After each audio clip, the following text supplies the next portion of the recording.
काफी दिन बाद इंतजार कइला के बाद बाबू आखिरकार पावर स्टार पवन सिंह लेके आ रहल बाटे एगो और नया बोलबम सॉन्ग जौना के अपडेट रउआ लोगन के गरीब छोट भाई देवे के खातिर आ गइल बा।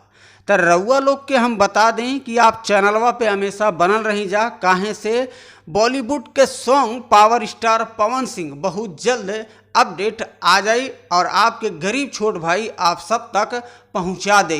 तो चलिए हम बता दी रउआ लोगन के कि जवन गाना आ रहल बा एकदम ब्लास्ट होखे वाला बा सॉन्ग, लागत कि एकदम सारा रिकॉर्डवा टूट जाई ए बाबू।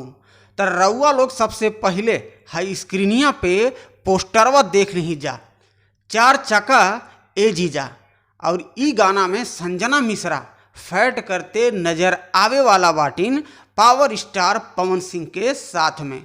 तो रउआ लोगन के बता दी कि पवन सिंह और शिल्पी राज के आवाज में 4 चक्का ए जीजा ई गाना आवता जमन की नया बोलबम सॉन्ग होखे वाला बा।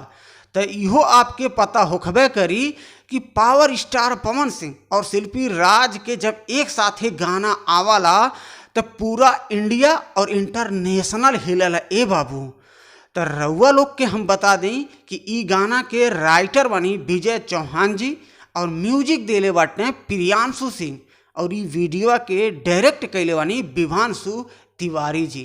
तो रउआ लोग एकदम तैयार हो जाए जा, काहे से काल है 1 अगस्त के लॉन्च होखे वाला बा सुबह 6:30 बजे Pawan Singh official YouTube channel पर। तो रउआ लोग एकदम बनल रही जा और नया बोलबम सॉन्ग जोन आवता ओकर आनंद लिही जा।